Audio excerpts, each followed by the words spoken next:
Hello student, good afternoon.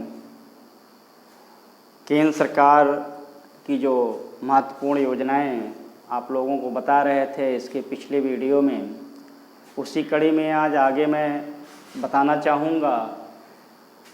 उसमें मैं by diagram के माध्यम से 10 योजनाओं को जो भारत सरकार के द्वारा संचालित की गई थी उसके बारे में मैं चर्चा किया था। आज फिर से लाया हूँ 10 जो भारत सरकार के द्वारा चलाई गई परियोजनाएं हैं या योजनाएं हैं, उनके बारे में चर्चा करेंगे।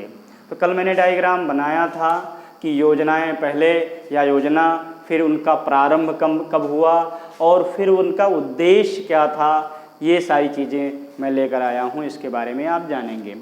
तो मैं आपको बता दूं कि वीडियो को देखें, समझें, पढ़ें, अच्छे से पढ़ें, जिससे यूपीपी, एसआई और तमाम वनडे एग्ज़ाम्स के लिए, चाहे रेलवे हों चाहे एसएससी हों, वहाँ पे ये तमाम योजनाओं के बारे में चर्चाएं की जाती हैं। आप पढ़ें, समझें।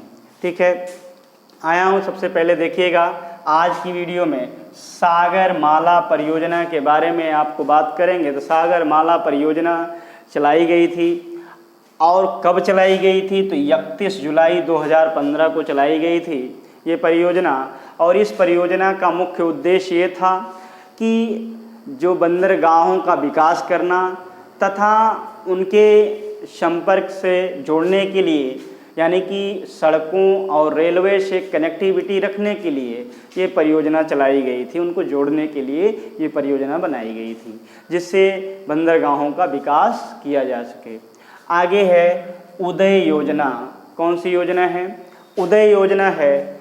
वो उसकी शुरुआत या प्रारंभ आपको बता दें, वो 5 नवंबर 2015 को की गई। और किसके द्वारा किया गया था इस योजना का शुरुआत? तो आपको बताना चाहेंगे, कोयला एवं ऊर्जा मंत्रालय द्वारा। कोयला एवं ऊर्जा मंत्रालय के द्वारा इसका शुभारंभ किया गया था 5 नवंबर 2015 को। और इसका मतलब क्या था, इसका उद्देश्य क्या था, क्यों इसका कार्यान्वयन किया गया भारत सरकार के द्वारा, तो आपको बताना चाहेंगे। बिजली वितरण, जो विद्युत वितरण है करने वाली जो कंपनियां हैं, चाहे डिस्कॉम की बात कर लें, का वित्तीय सुधार एवं घाटों से उबरने के लिए इस योजना का शुभारंभ किया गया था और उसमें उनकी सहायता की गई। और आपको बताना चाहेंगे, इस योजना को सबसे पहले लाभ उठाने वाला राज्य है तो वो झारखंड है। कौन है भैया? झारखंड है। तो आपको बताना चाहेंगे, उदय योजना के बारे में आप लोग जान गए। ये कोयला एवं ऊर्जा मंत्रालय के द्वारा इसका शुभारंभ किया गया। कब किया गया? 5 नवंबर 2015 को किया गया। और इसका सबसे पहले लाभ उठाने वाला राज्य है तो आपको बताना चाहेंगे वो झारखंड है। आगे मैं पर चर्चा करूंगा श्यामा प्रसाद मुखर्जी रुर्बन मिशन। आपको बताना चाहेंगे, ये 22 फरवरी 2016 को इसका शुभारंभ किया गया, चालू किया गया। और आपको बताना चाहेंगे, इसमें ये बातें कही गई कि गाँवों का सतत विकास करने के लक्ष्य से, यही गाँवों का विकास करने के लिए ही इस मिशन को शुरू किया गया, इस योजना को शुरू किया गया था भारत सरकार के द्वारा। अगली बात आती है, अगला जो है वो है सेतु भारतम योजना। जो है वो आपको बताना चाहेंगे, वो 4 मार्च 2019 को इस योजना की शुरुआत की गई। और आपको बताना चाहेंगे, इस योजना के तहत राष्ट्रीय राजमार्गों को रेलवे क्रॉसिंग जो है उसको रेलवे क्रॉसिंग रहित बनाना है, क्योंकि तमाम जाम लगते थे, तमाम समस्याएं होती थीं। तो उसके लिए चाहे ओवरफ्लाई बना दिए गए जहां आवश्यकता थी, जहां ज़रूरत थी वहां अंडरग्राउंड से या अंडर ब्रिज बना दिए गए, जिससे कोई समस्या ना उत्पन्न हो। तो ये सेतु भारतम योजना इससे ही संबंधित थी। और इसकी शुरुआत किस विभाग ने किया? तो आपको बताना चाहेंगे, केंद्रीय सड़क एवं परिवहन मंत्रालय के द्वारा इसकी शुरुआत की गई थी। किसके द्वारा? केंद्रीय सड़क एवं परिवहन मंत्रालय के द्वारा ही इसकी शुरुआत की गई थी और ये इस पर बने हैं। तमाम आप देखे होंगे रेलवे क्रॉसिंग नीचे से ऊपर से बनाई गई हैं जिससे कोई आवागमन में बाधा न हो।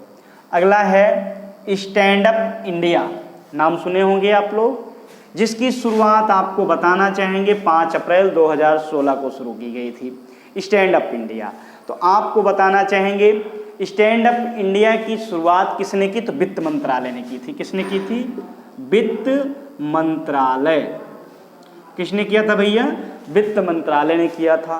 तो वित्त मंत्रालय के द्वारा इसकी शुरुआत की गई और इसका काम क्या था, क्यों चलाया गया था? तो आपको बताना चाहेंगे कि एससी और एसटी, देखिएगा एससी और एसटी एवं महिला उद्यमी जो हैं उनको कंपनी को स्थापित करने के लिए यानी रोजगार को उत्पन्न करने के लिए आपको बताना चाहेंगे उनको 10 लाख से 1 करोड़ रुपए का ऋण देने का प्रावधान रखा गया था इस योजना के तहत। और आपको आगे बताना चाहेंगे उसके बाद है उड़ान योजना। कौन सी योजना? उड़ान योजना है। आपको बताना चाहेंगे उड़ान योजना का जो पूरा नाम है उड़े देश का आम नागरिक। क्या है? उड़े देश का आम नागरिक। इस योजना के तहत आपको बताना चाहेंगे ये योजना 27 अप्रैल 2017 को चालू की गई या प्रारंभ की गई और आपको बताना चाहेंगे देश के आम नागरिकों को सस्ती हवाई यात्रा के लिए इस योजना को चालू किया गया, यानी कि सभी नागरिक हवाई जहाज से यात्रा कर सकें। अगला है दीक्षा पोर्टल, नाम सुने होंगे। प्राइमरी के जो टीचर्स हैं उनके लिए ये ऐप्स है, उनको उस पर शिक्षा दी जाती है, उनको शिक्षण किया जाता है, उनका शिक्षण और प्रशिक्षण देने के लिए, उनको सशक्त बनाने के लिए उनका तमाम काम इसी पर होता है दीक्षा पोर्टल।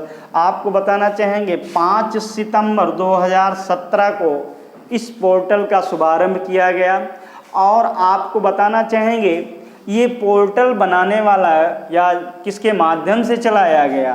तो आपको बताना चाहेंगे मानव संसाधन विकास मंत्रालय के द्वारा मानव संसाधन विकास मंत्रालय के द्वारा इसे चलाया गया। आप लोग भी जानते होंगे कि जो मानव संसाधन विकास मंत्रालय है इसको चेंज कर अब रखा गया इसका नाम शिक्षा मंत्रालय। आप लोग भी जाने शिक्षा मंत्रालय, तब शिक्षा मंत्रालय हो गया। जब ये बना तब मानव संसाधन विकास मंत्रालय था, उसका ही नाम बदलकर शिक्षा मंत्रालय रखा गया और 5 सितंबर 2017 को दीक्षा पोर्टल चलाया गया जो शिक्षकों के ट्रेनिंग देने और उन्हें सशक्त बनाने के लिए इस पोर्टल का शुभारंभ किया गया था। अगला है प्रधानमंत्री उज्ज्वला योजना, नाम सुने होंगे आप लोग, जिसकी शुरुआत 1 मई 2016 को की गई। इसमें आप लोग भी जानते हैं बीपीएल परिवारों को मुफ्त में एलपीजी सिलेंडर मिलता है। एलपीजी जो सिलेंडर होता है मुफ्त मिलता था और मिलता भी है। आप लोगों को बताना चाहेंगे और उसके साथ साथ सरकार 1600 रुपये की आपको बताना चाहेंगे वित्तीय सहायता भी प्रदान करती है जो बीपीएल परिवार के हैं सदस्य। ठीक है, आगे आपको बताना चाहेंगे दीनदयाल स्पर्श योजना।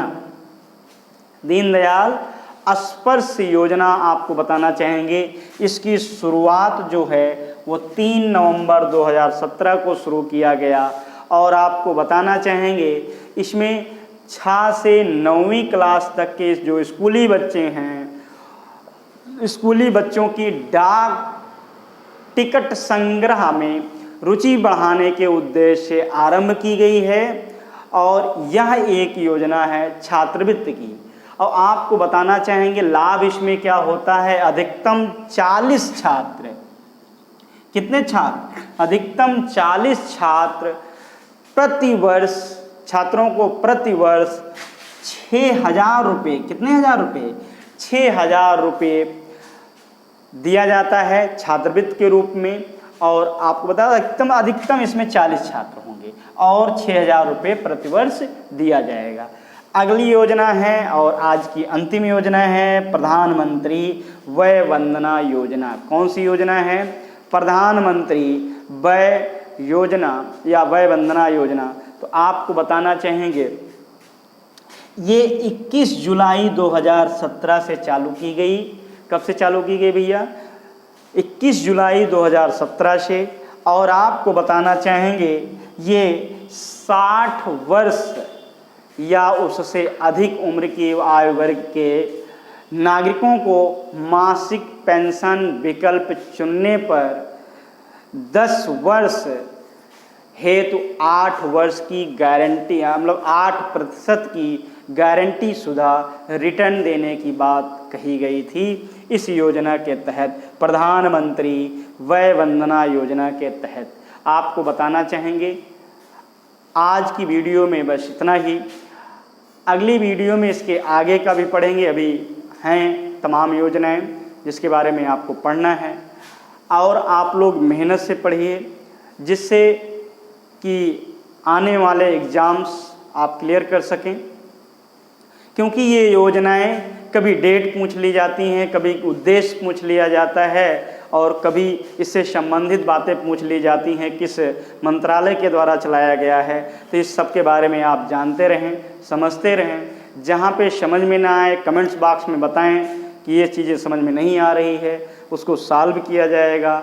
और आप चैनल को सब्सक्राइब करें, लाइक करें, फॉलो करें, शेयर करें और ज़्यादा से ज़्यादा व्यूअर्स हों। ये आप लोगों के सहयोग से है। बहुत बहुत धन्यवाद। नमस्कार।